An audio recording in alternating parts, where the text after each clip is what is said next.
Hello students, welcome to LG Institute of Engineering and Technology. Here myself, Mr. Jaswal Kishan from Civil Engineering Department, and we are learning all about earthquake engineering. Let's start our today's. Now in today's session, we will be covering some more examples related to ductile detailing. So in the previous session, we have seen the detailing of this beam. Similarly, we will be taking a look to the detailing for column. Here, in the question itself given that if a column of a size 350 mm cross 550 mm is having a longitudinal reinforcement 1.75 percentage of gross cross-sectional area. Detail the longitudinal reinforcement of the column satisfying all criteria of our code and work out on spatial confining hoop reinforcement as per the code along with neat sketch of longitudinal section.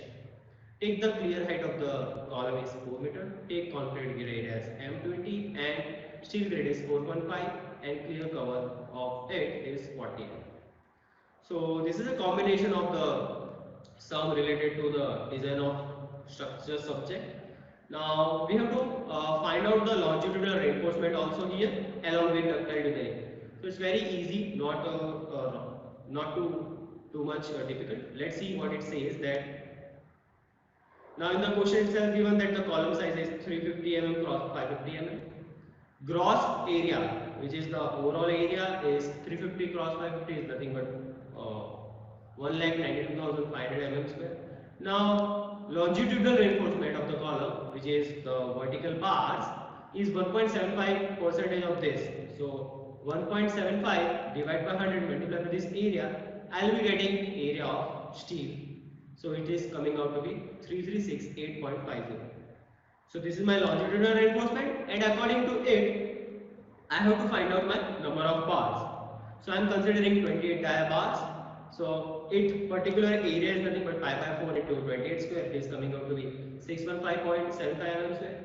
So for this particular area of one bar, I require this much area. So the area is nothing but 3368.50 upon this. I am getting 5.47 as a number of bars.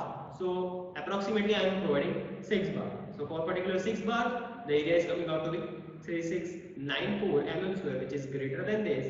So it is satisfied my criteria. This is much more similar which we have studied in single reinforcement, double reinforcement and a column part. So this is nothing but a number of steel we have found out. It is very easy. So providing 6 number of 28 dia bars which is having area as this. Now let's work out on our hoop reinforcement or say spatial confining reinforcement.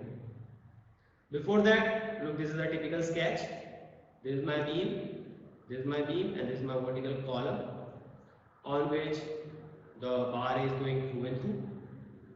Obviously this beam extended bar has been also shown.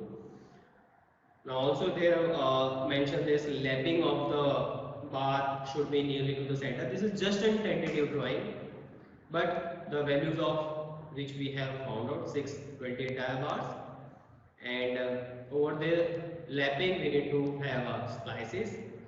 So this is just a criteria. Now we have to work out on hoop reinforcement. I will be coming on this figure later. Let's find out the hoop reinforcement or say spatial confining reinforcement. But it is given on page number 11 of 13920 code and clause is 8.1. So these are my criteria. So look, what are my spatial confining reinforcement? Spatial confining reinforcement shall be provided over a length of L0. So in the code also in the figure they have mentioned what is the distance L0. So near the support, the particular distance is my L0. I will be showing it. So spatial confining reinforcement has to be provided at this distance. So L0 should not be less than. So this L0 should not be less than these three criteria. So these three criteria are nothing but larger lateral dimension of the member at the section when yielding up. So larger lateral dimension of the member is nothing but the 350 mm cross 550 mm, in which 550 mm is larger one. So this is my first criteria. Second criteria is 1/6 of the clear span of the member. So what is my clear span? So in the section of this column, I have showed you this what is the clear span. In the question itself, it is given that assume or say take the clear height of column as 4 meters. So I am taking 4000 mm into 1 by 6, it is coming out to be 667 mm. And the third criteria is 450 mm. So it should not be less than these three criteria. Among these three, the largest one is 667 mm. So I have to assume L0 distance as 700 mm. So look in the figure, up to distance 700 mm, up to distance 700 mm, we need to provide spatial confinement. Now what are that spatial confinement? Let's find out from these three criteria. So spacing of the hook used in spatial confining reinforcement should not exceed, over here it has been given that 1/4 of the minimum dimension of the member. So 1/4 of minimum dimension is my 350 mm. So 1/4 of 350 is nothing but 87.5 mm. 6 times the diameter of the smallest longitudinal bar. Here our all diameter of the bars are 28 mm. We have assumed the uniform diameter bar. Now in the explanation of clauses, I have also said that whenever it is two different diameters, let us assume that one is 16 mm, one is 28 mm. So we have to take 16 mm. But right now in this particular portion, we are having uniformly 28 diameter. So 6 into 28 is 168 mm. And third one is 100 mm. So among these three, the least is 87.5, and it should not be more than this. So I have assumed 75 mm distance center to center. Now look, up to distance is 700 mm. We are providing this spacing distance is 75 mm center to center. Now spacing of the hook in the central HC by 2 length shall not exceed half of the least lifted dimension, which is 350 by 2. It is coming out to be 175 mm. So I have assumed 150 mm. So remaining the distance I have provided 150 mm center to center, and I have assumed all the hook bar diameter as 8 mm, which is least one, because there are two criteria. So for 32 mm diameter, if we are using the 32 mm diameter bar in a longitudinal one, this one vertical one, and below 38 mm, below 32 mm, we have to use hook of 8 mm diameter bar. And if it exceeds this bar, vertical bar exceeds the 32 mm diameter, let us say 36 mm or say 40 mm diameter, then we have to take 10 mm diameter of hook as per the criteria. So these things you have to keep in mind. So this is a typical sketch in which they have shown our 6 28 mm diameter bars. Now also you can see that the hook length is exceeding 300 mm. So for that we need to provide an extra bar at the center to have a spatial confinement. This clause also we have studied in the code, and this is a typical sketch. So also over here you can see that hook of 135 degree has been provided, and 8 times dB are 75 mm. So this is just a typical sketch has been shown. Now our next example is, this kind of example is also been asked frequently. This is most simple kind of example which you have seen in the subject called earthquake engineering. Now in this question they have asked force deformation curve of two building has been shown. So this is my force versus deformation graph. In the very starting of the sessions of this ductile detailing, the various types of ductility has been shown, in that curvature ductility, deformation ductility, moment ductility. So in that we have seen such kind of graph.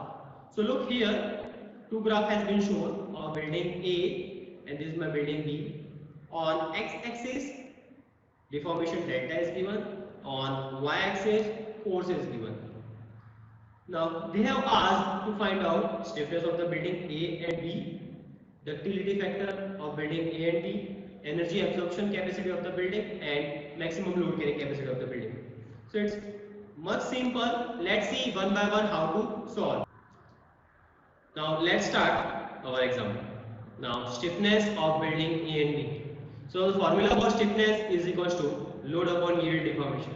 So there are two buildings. For building A, my load is 75 kN and its yield deformation is 25 mm. So Ka equals to P upon delta equals to 75 multiplied by 10 raised to 3. This I have just converted into Newton divided by 25 mm, which is its particular yield deflection. It is coming out to be 3 into 10 raised to 3 Newton per mm. Similarly, for building B, my load is 60 kilonewton and its yield deformation is 10. So 60 into 10 raised to 3 upon 10 is nothing but 6 into 10 raised to 3 Newton per mm. So this is stiffness for both the building. Next is ductility. So ductility factor of building A and B. So for ductility, it is nothing but maximum deformation upon yield deformation. So now mu equals to delta max upon delta y. So mu A for building A, its maximum deformation is 75, its minimum deformation is 25. So 75 upon 25 is coming out to be 3.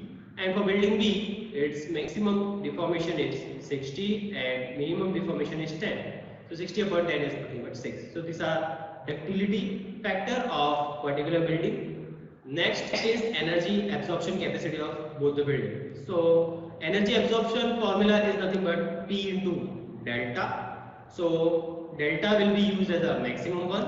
Its energy absorption capacity can be found out by this only. So 75 to 10 raised to 3 is my load for building A. Multiplied by its maximum deformation is 75. So it is coming out to be 5.625 into 10 raised to 6 Newton into mm. And for building B, it is 60 multiplied by 10 raised to 3 multiplied by this 60 is nothing but 3.6 into 10 raised to 6 Newton into mm. So this is the formula for energy absorption. And last but not the least, maximum load carrying capacity of building A. So for building A is 75 kilonewton and for building B also it is 60 kilonewton. So this was all for this sum.